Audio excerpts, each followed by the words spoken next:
The sun hadn't risen in weeks, not really. The thick gray clouds hung low, choking the light from the sky.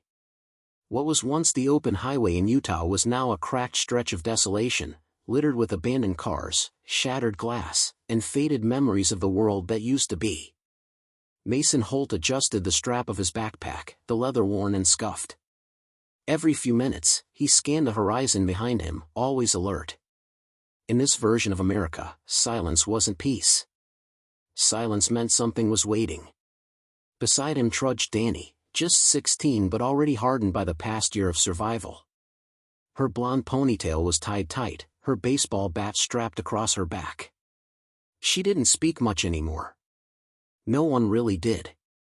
The two had left a settlement outside of Salt Lake City 2 days ago. Rumors of a safe zone in the Colorado Rockies had spread through the last radio broadcast they heard. Supposedly, a secure mountain community still held out, off-grid, fortified, and accepting survivors. But between them and that hope stretched hundreds of miles of undead-infested land. Behind Mason and Danny, 3 more trudged forward. Liam, an ex-firefighter with a permanent limp from a collapsed building, Claire, a nurse who had lost her family early on, and Ezra, a quiet teenager who hadn't said a word since the day his older brother turned. They weren't a team. Not really. They were just survivors forced to walk the same path. But unspoken rules kept them moving together: watch each other's backs, share when you can, and never shout unless you're ready to fight for your life. As they approached an overpass, the group slowed. Mason raised a fist, a silent signal. A burned-out truck was wedged between the concrete pillars, creating a narrow tunnel of shade and debris. Perfect place for an ambush. Mason crouched low, motioning Danny and Ezra to circle left while Liam and Claire kept close to the right side. They advanced carefully, every step chosen with care. From beneath the truck, a low sound drifted out, something like breath, but twisted, broken. Then came the scuffle.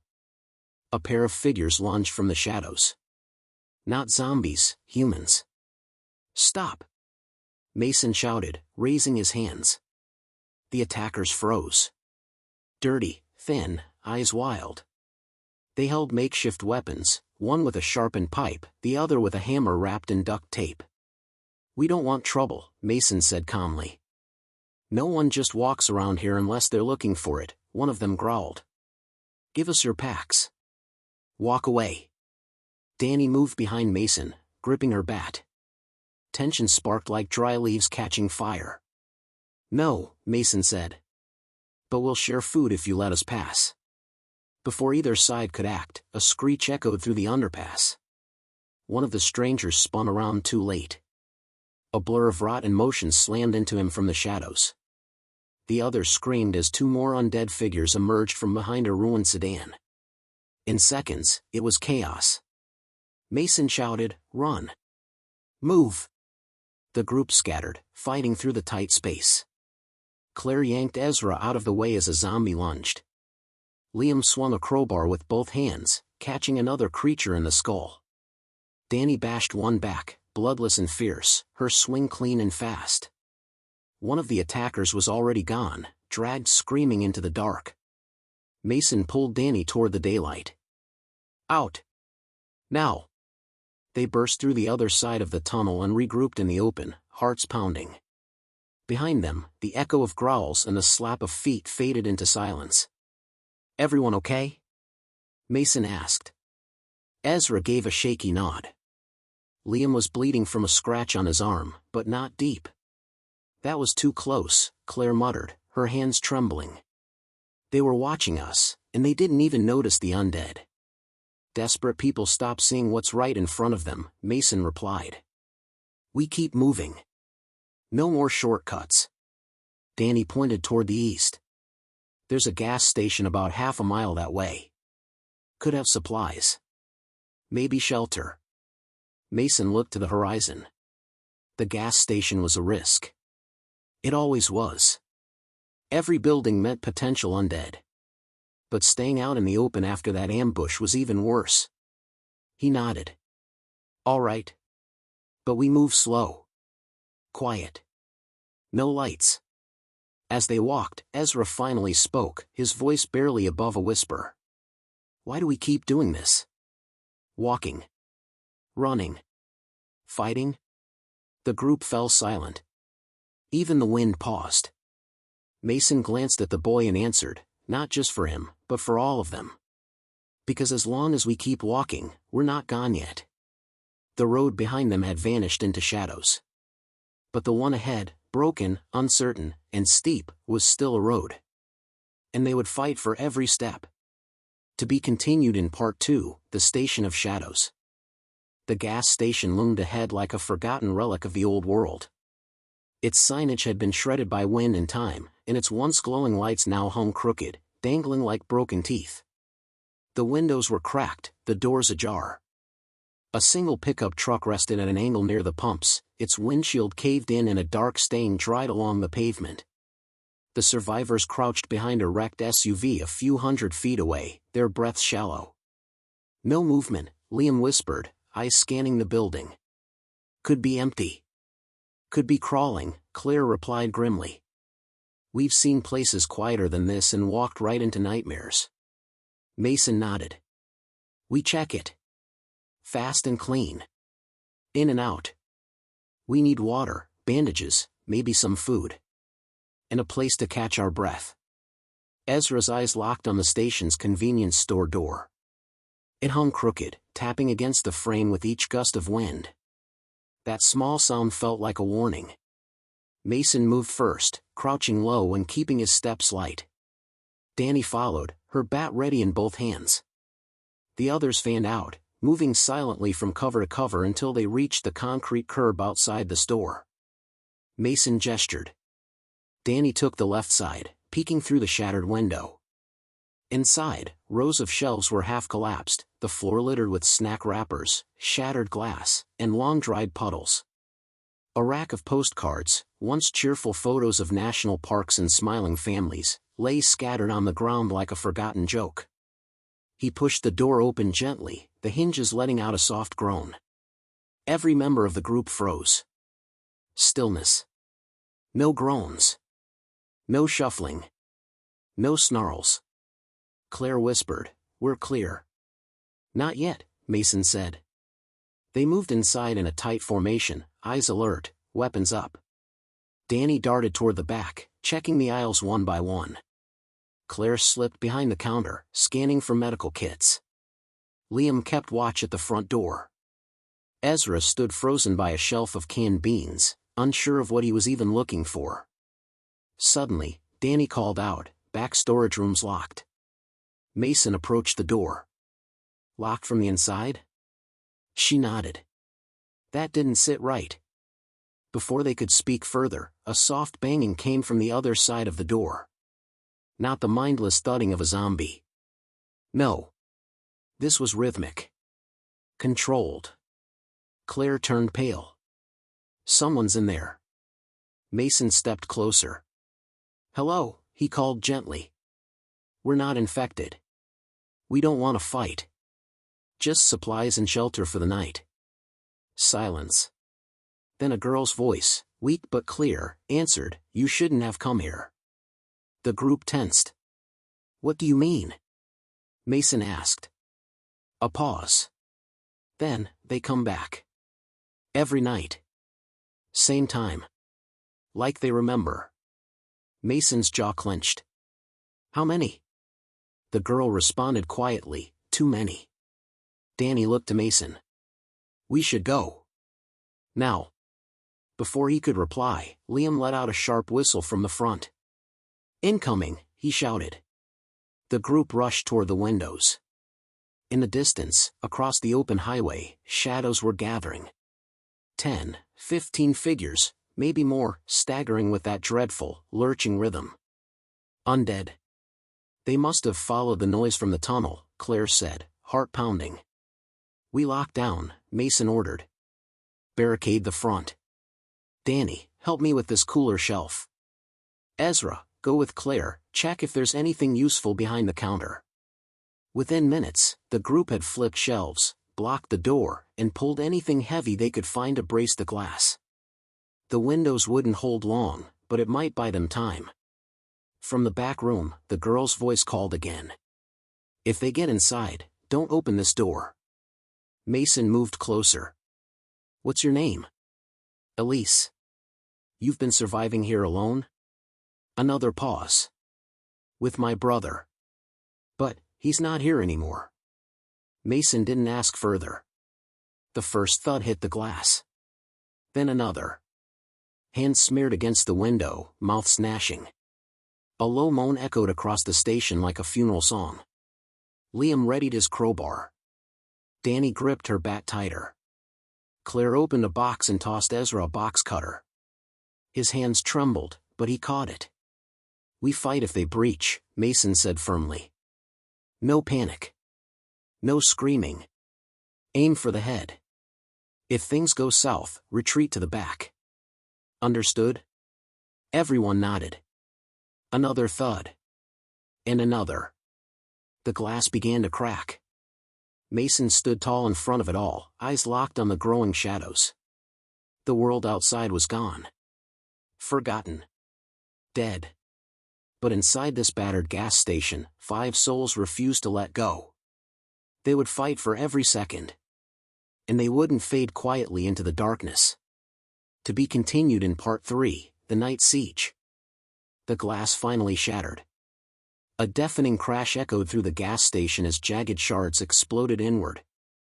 The undead poured through the broken window like a wave of shadows, groaning, snarling, their dead eyes fixed on the living trapped inside. Hold the line. Mason shouted, swinging a broken broom handle like a spear. One of the infected lunged forward, only to be slammed back by Danny's bat with a sickening crunch. Liam grunted as he drove his crowbar deep into the skull of a ghoul that tried to crawl over the makeshift barricade. Too many, he yelled. They're coming in fast. We fall back in 5 seconds. Mason barked. Claire, Ezra, move. Claire grabbed Ezra's sleeve and yanked him toward the snack aisle. He stumbled, nearly dropping his blade, but kept his footing. Behind them, the infected slammed into the barricades, crushing shelves and knocking over displays. The dead had no hesitation. No fear. Only hunger. From the back room, Elise screamed, "You have to lock the storage door. They'll find me." Danny spun around and kicked over another rack to slow the advancing horde. "We won't leave her, Mason." "We're not," he shouted, grabbing a fire extinguisher and tossing it at the feet of the incoming dead. With a hiss and a blast of white smoke, visibility dropped in seconds. "Go!" The group sprinted toward the back. Claire dove through the open office door, dragging Ezra with her.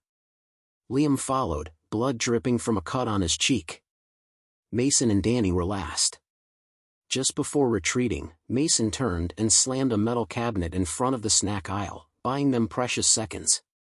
As they reached the back, Danny pulled the door shut and locked it behind them. Breathless. Heart racing. The storage room was cramped, stacked with old boxes of expired food, busted drink coolers, and shelving units thick with dust. In the far corner sat a girl no older than 14. Elise. Pale, thin, dark circles under her eyes. Her brother's jacket was draped around her shoulders, far too big. "You came," she whispered. Mason nodded, voice low. "We're not leaving anyone behind." The groans outside the door grew louder. The infected were slamming into the walls now, scratching, gnawing, hunting. "They won't stop," Elise said. "At night, they always come. It's like they remember something. They always come back." Liam leaned against a shelf, panting. "This building won't hold until morning." Mason looked around. "There's got to be another way out." "There's a crawl space," Elise said, pointing toward a corner where the floor met a rusty grate. "My brother used it once to get outside when we needed water. But, it's tight." "How tight?" Claire asked. "Only one person at a time." The group fell silent. Mason's mind raced. "If we take shifts crawling out, cover each other as we exit, we can slip past the side lot and back to the highway. If the dead are focused here, we might make it. And what if they're waiting out there too?" Danny asked. Then we make noise in the front. Draw them away. Give ourselves a shot. Liam pointed to a stack of fireworks in a dusty box marked seasonal sale. That could help. Mason grinned. Now we're talking. They moved quickly. Claire patched up Liam's face with a scrap of cloth. Danny handed out energy bars and water bottles. Elise clutched Ezra's arm tightly as they crouched near the vent. You go first, Mason told Ezra. You're small. Quiet. Get out and scout the other side. If it's clear, wave from the alley. We'll follow. Ezra hesitated, but only for a second. Then he nodded and dropped into the crawlspace, vanishing into the dark. Liam and Danny set the fireworks near the front storage wall, lining up a fuse made from a strip of twisted napkins soaked in lighter fluid. Everyone ready? Mason asked. Claire took Elise's hand. We're with you. Liam struck the match. A hiss. A spark. Then... boom! Firecrackers screamed through the empty store, popping and crackling. Light exploded in the shattered windows, drawing the infected like moths. Groans grew louder. Shuffling feet slammed into walls, glass crunched under their weight. Now! Mason shouted. One by one, the survivors dropped into the crawlspace. The heat from the fireworks pulsed above them. Mason stayed last, holding his ground until the final pack of ghouls slammed into the front shelves, completely distracted. He turned and vanished into the vent just as a shelf collapsed behind him. Outside, the night was cold, silent, but Ezra was there. Waiting. Waving them forward. The others emerged one by one, eyes wide and lungs heaving. Elise fell into Claire's arms. Liam clutched his side but kept moving. Mason emerged last, scanning the shadows for threats. The fireworks had done their job. But the noise would bring more. Keep moving, Mason said. No stopping now. They turned from the chaos behind them, slipping into the dark alley beyond the station. Another night survived. But in dead America, the fight was far from over. To be continued in Part 4, The Whispering Woods. Dawn broke with a bleak, gray light as the survivors moved deeper into the dense forest lining the highway.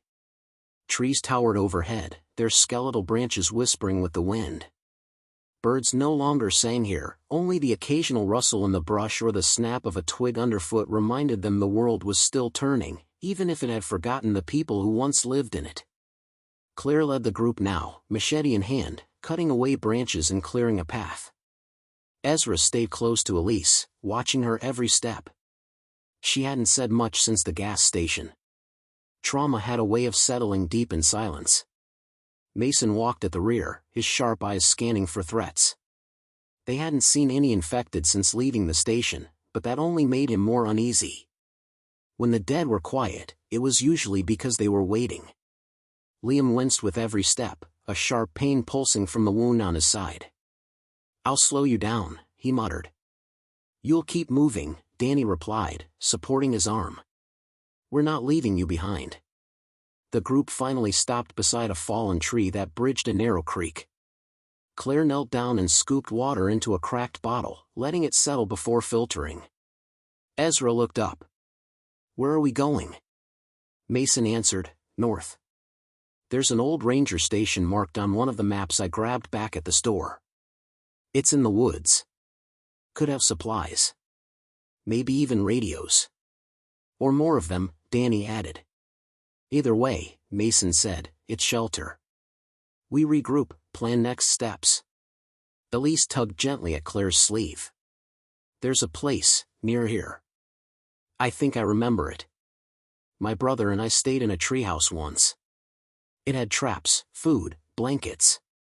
It might still be safe. Claire looked to Mason, who nodded. Take us there.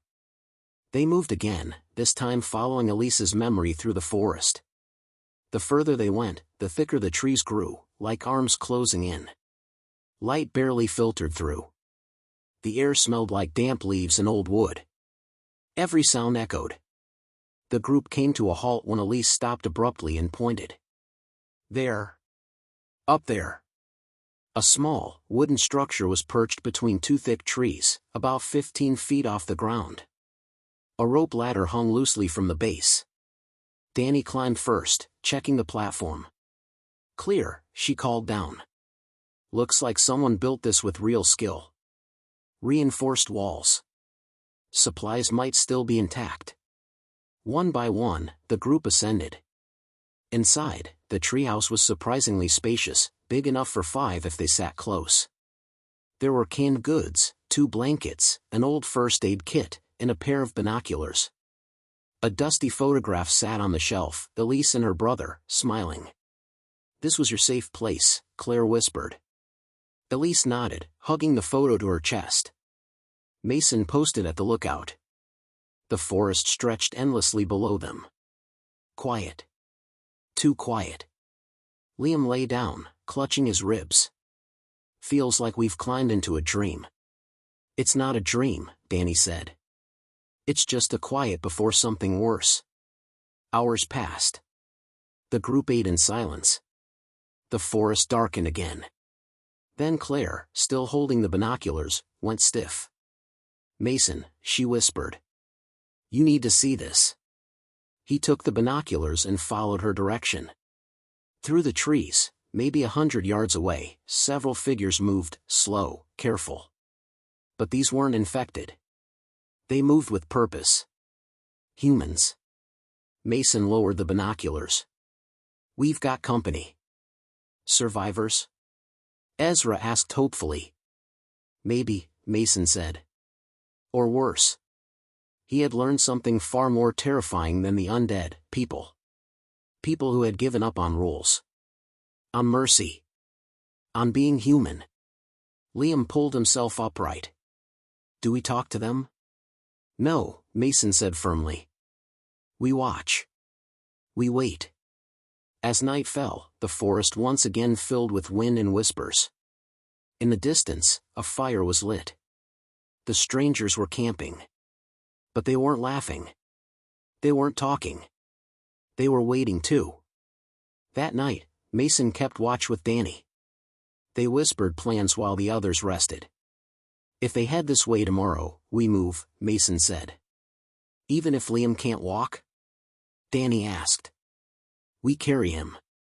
Danny nodded. "And if they're hostile?" Mason glanced toward the fire's distant glow. "Then we remind them, we didn't survive this long by hiding." Below, the forest stirred again.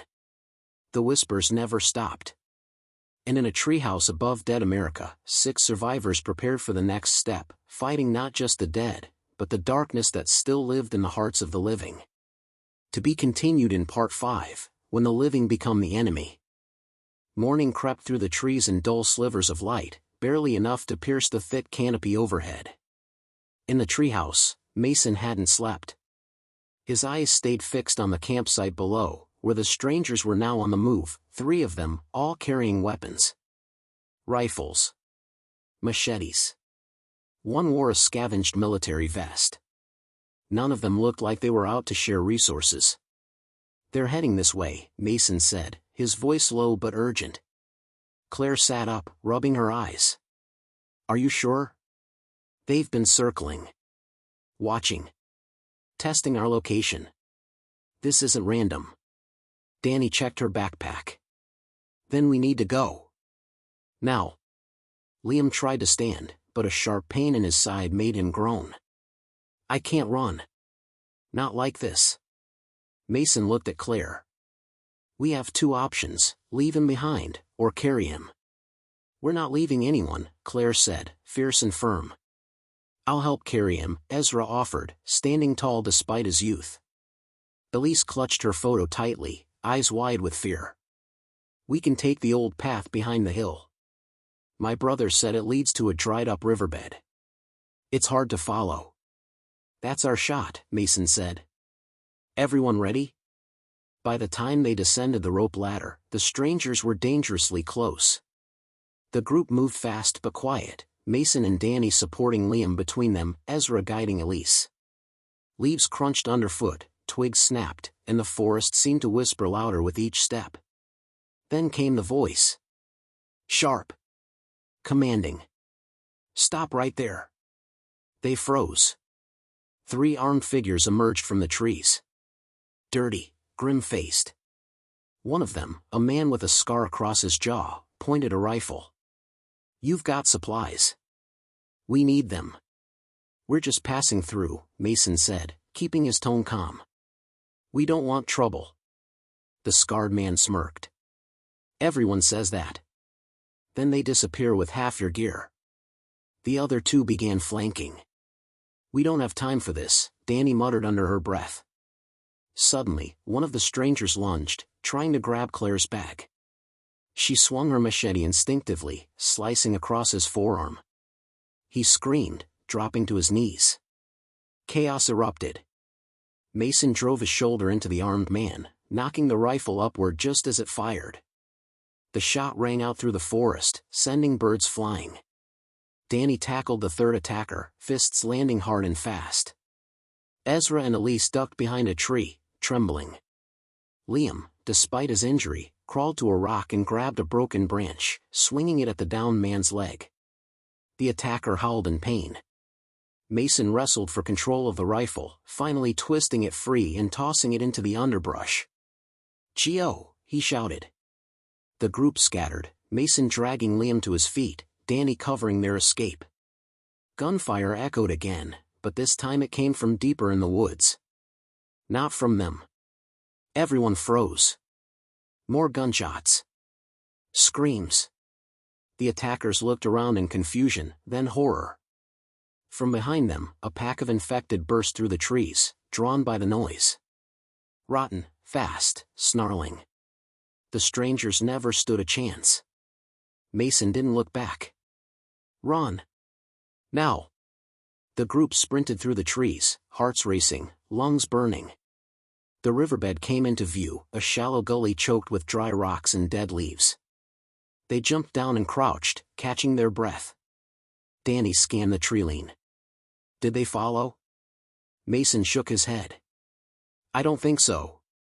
The infected took care of that. Claire looked at him. You okay? He nodded, though his hands still shook slightly.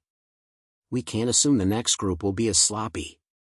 We're not just fighting the dead anymore, Liam said, wiping blood from his mouth. It's everyone. It's survival of the cruelest. No, Claire said softly. It's survival of the strongest minds. The kind hearts. The ones who don't give up on people. They moved again, following the riverbed until it curved into a narrow ravine. The walls rose on either side, sheltering them. For now. As they settled for the night under a canopy of stone and branches, Mason kept watch again. His grip tightened on the stolen pistol he'd taken from one of the attackers. They won't be the last, he whispered to Danny. No, she agreed. But we're still standing.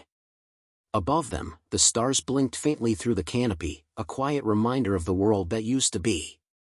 And below, in the heart of dead America, 6 survivors refused to fade into the darkness, because every step they fought for was proof that hope still mattered. To be continued in Part 6, the town that wasn't empty. The sun had barely risen when the group emerged from the ravine. Their bodies ached, and their nerves were frayed, but the worst of the night was behind them, or so they hoped. Dust clung to their clothes and faces. Each step felt heavier, as if the weight of the world was pressing down harder with every mile. Ahead, nestled between dying trees and cracked fields, a small town sat eerily quiet. Weathered signs still clung to poles, swaying with the breeze. A faded billboard welcomed them to Briar Hollow, home of the Braves. Windows were either shattered or boarded. Doors hung loose from broken hinges. No movement. No sound. We need shelter, Claire said, scanning the town with her binoculars. Someplace secure. Just for the night. I don't trust it, Mason muttered. Towns like this? They don't stay empty long. Danny looked at Liam, whose face was pale from fever. He needs real rest. We can't keep pushing him through the woods. Mason sighed. One night. Then we're gone. They moved cautiously through the outskirts, weapons drawn. Abandoned vehicles littered the roads, rusted, picked clean. A stuffed toy lay in a puddle near the curb, its eyes missing, its fur matted with dried mud. The air was still. They passed a general store, a diner, and an old church. Finally, they found a brick building with reinforced windows and a steel door that hadn't been torn open. "This'll do," Mason said. "Let's get inside." Ezra pried open a side window and slipped through, unlocking the door from inside. One by one, they entered, weapons ready. It was a small fire station, 2 rusted engines, equipment racks, and a break room with a couch. They barricaded the door and settled in. Liam collapsed onto the couch, groaning. Claire found bottled water and some old bandages in a med kit. Danny soaked a rag and wiped the sweat from his brow. "I'll take first watch," Mason said. "No," Ezra said. "I want to help. I can watch with you." Mason hesitated. "All right. But stay sharp." They climbed to the rooftop for a better view. The town looked peaceful in the early morning haze, but neither of them relaxed. Ezra broke the silence. "Do you think it'll ever go back to normal?" Mason didn't answer right away. "Not like before. But people rebuild. They always have." Ezra nodded slowly. "I just want a place where we don't have to run anymore." Below, the others tried to rest. Claire sat beside Elise, who still clutched the photo of her brother. "I think he'd be proud of you," Claire said gently. Elise looked up. "You think he's still alive?" "I hope so," Claire said. "But whatever happens, we don't stop hoping. That's how we survive." Suddenly, a loud clang echoed through the streets. Mason and Ezra sprang up, peering over the edge. A man had stumbled into view near the town square, bloody, limping, waving a flare. "Help!" he screamed. "Please, anyone!" Behind him came the noise, growling, snarling, rapid footsteps. A horde. Mason's stomach turned. "We've got incoming." The others rushed to the rooftop. "Do we help him?" Danny asked. "He'll lead them straight to us." Liam shouted. "But if we leave him, he'll die," Claire said, her fists clenched. The group hesitated, torn between logic and morality. Then Mason made the call. "I'll distract them. Ezra, cover me. Everyone else, prep an exit route through the back. If I don't make it, go." Before they could argue, he was already moving. He darted from the building, yelling, drawing the infected toward him. The stranger saw him and turned, realizing what was happening. Together, they sprinted through the alley behind the town hall, as Ezra fired warning shots from the rooftop, herding the infected away. The horde surged past the fire station, growling and snapping. Mason reached the back alley with the stranger gasping beside him. "Keep running!" Mason barked, leading him through a narrow passage and doubling back toward the group. Meanwhile, Danny and Claire had kicked open a hidden trapdoor in the station floor, an old storm shelter. "Get inside!" Danny shouted. Liam was lowered first, followed by Elise. Then Ezra came down, followed by the stranger. Mason was last, slamming the trapdoor shut as the footsteps of the dead closed in. In the silence that followed, everyone caught their breath. The stranger looked around, wide-eyed. "Thank you," he whispered. "I didn't think anyone would help." Mason just stared at him, breathing hard. "Who are you?" "Name's Jonah," the man said. "And I've got news, bad news. This town? It's not empty. It's a trap. Others like me were brought in, and not all of them got out." The shelter fell into stunned silence. Above, the infected roamed the town, their groans echoing against empty buildings.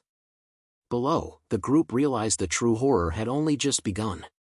To be continued in Part 7, The Trap Beneath the Town. The air in the storm shelter was heavy, each breath thick with tension. A single flashlight cast shadows on the concrete walls, flickering as if it too sensed what was coming. Jonah's warning hung in the air like smoke. "What do you mean it's a trap?" Claire asked, stepping forward, her voice steady but sharp. Jonah wiped a cut on his forehead. They call themselves the Hollow Men. They lure survivors in, broadcast fake safe zone messages from an old radio tower nearby. Once people show up, they never leave. Unless they're useful. And the ones who aren't?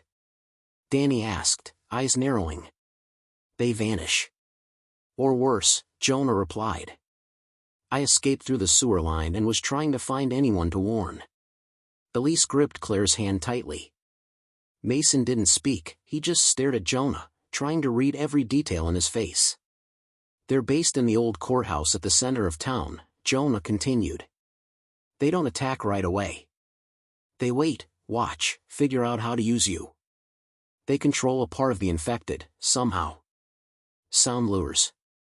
Traps. Gates. They're not just surviving, they're ruling. This place really is hell, Ezra muttered. Danny stood up. We leave.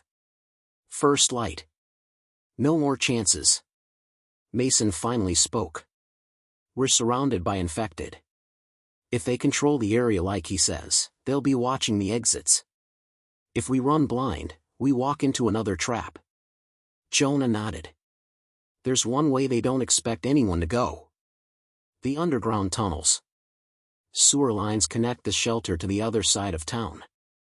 It's filthy, but it's how I got out. We can't leave without supplies, Claire said. Liam can't last much longer without proper medicine. And if they're keeping people, someone else might still be alive. Someone we can help. The group fell silent. Mason looked at Claire. You want to break into the courthouse of a group that controls zombies? I want to do what's right, she said. He ran a hand down his face. Fine. But we do it smart. They waited until nightfall faded and the first gray light touched the surface. One by one, they descended into the narrow tunnel below the shelter. The air turned colder, damp, and foul. Every step echoed. Every breath seemed too loud. The walls were covered in moss, grime, and claw marks, too high for rats. Stay close, Mason whispered, leading the way. After nearly an hour crawling through the tunnels, Jonah stopped and pointed to a ladder. That's it. That vent leads into the courthouse basement. Claire and Mason went first. They emerged into a dark room filled with shelves, old records, boxes, and cages. Empty ones. Claire's breath caught. They were keeping people here. Footsteps echoed above. Mason nodded toward the stairs. Let's find out what they're hiding. Upstairs, the courthouse had been converted into a makeshift fortress, steel barricades, motion sensors, and armed guards.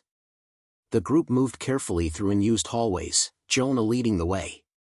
As they neared the central chamber, muffled voices could be heard through the walls. From a vent, Mason peered down. Four hollow men stood around a table, reviewing maps. One wore a long coat stitched with patches, military, biker, and police emblems. A leader. Anyone found looting the outer sectors, bring them in, the man barked. We need more bait for the feeding pits. Mason's fists clenched. They're feeding the infected, with people. Danny whispered, we have to take them out. Or at least expose them. Suddenly, a door creaked behind them. Ezra turned, too late. A guard spotted them and shouted. Hey! Intruders! Alarms blared. Run! Mason yelled, grabbing Claire's hand. The group sprinted down the hall, gunfire chasing them. Danny grabbed a fire extinguisher and hurled it behind her. It exploded into mist, obscuring their escape. They dashed into a storage room and barricaded the door. We're trapped. Elise cried. No. Not yet. Jonah ripped open a floor panel. There's an access shaft. Leads straight outside the town wall. It's how I escaped. Liam, still weak, was lowered down first, followed by Ezra and Elise. Gunfire pounded the walls as Mason held the door. Go, go, go! Jonah dropped next. Danny followed. Claire turned to Mason. We got what we needed. Now let's make it count. They descended just as the door burst open. Bullets ricocheted above their heads, but the group was gone. They crawled through the shaft until it opened into the woods beyond the town border. Free. But shaken. As the sun rose behind them, the group stood just outside the town limits, bruised but alive. We'll come back, Mason said. Not today. But we will. And next time, we burn that place down. Claire nodded. And every step we take until then, we take for the ones still trapped. To be continued in Part 8, The Last Road to Freedom. The forest was quiet, too quiet. No birdsong. No wind. Just the distant echo of a broken world. Claire adjusted the straps of her backpack and looked back at the group, tired, bruised, but alive. Liam leaned on Ezra for support, still pale but conscious. The courthouse and its horrors were behind them, but ahead was the unknown. We need shelter before nightfall, Mason said, scanning the tree line. Then we head west. There's a military relay station up in the mountains. If anyone's still listening, it'll be there. Jonah stepped beside him. It's a gamble. Mason nodded. It's the only one we've got. The group moved silently through the overgrowth, following deer paths and creek beds to stay hidden. Elise walked close to Claire, still shaken by what she had seen in the courthouse basement. Danny brought up the rear, rifle in hand, constantly checking their flanks. By late afternoon, they found an old ranger outpost, mostly intact. Inside, maps, flares, and emergency gear were still untouched. Danny secured the perimeter while Claire tended to Liam's wounds. Jonah used a cracked radio to scan frequencies. Static. Silence. Then, click. A voice. Station 7 responding. Coordinates confirmed. Survivors report in. Repeat, Station 7 responding. Everyone froze. Claire leaned in. Did you hear that? Jonah twisted the dial slightly. It's real. They're out there.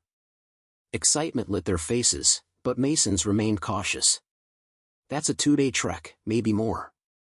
And they'll be waiting for us at the next choke point. The Hollow Men won't let us leave quietly. As if on cue, a flare lit the sky, red and burning. Danny ran inside. They found us. Within minutes, the forest filled with distant shouts, whistles, and the growls of the infected. Jonah yanked the map from the wall. There's a service tunnel a few miles north. Abandoned mining shaft, it might still connect to the old railway. Then that's our path, Claire said. We fight for it. Every step. They packed fast. No time for rest. As darkness closed in, the survivors ran, dodging trees, leaping fallen logs, the sounds of their hunters growing louder. They reached the mine entrance just as the first infected burst through the tree line. Go! Mason yelled, firing behind them. One by one, the group slipped into the darkness. Claire turned back for Mason, he grabbed her hand and pulled her inside. The mine collapsed behind them, sealing the entrance. The tunnel was pitch black. Damp. Claustrophobic. Liam coughed weakly. Tell me this doesn't end down here. It doesn't, Claire whispered. Not for us.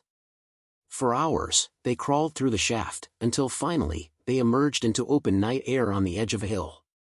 Below, in the distance, flickering lights glowed like stars on the ground.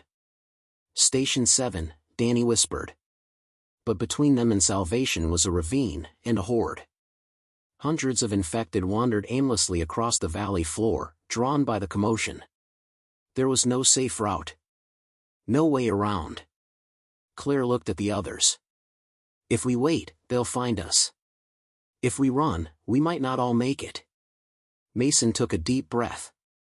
Then we give them a reason to look the other way.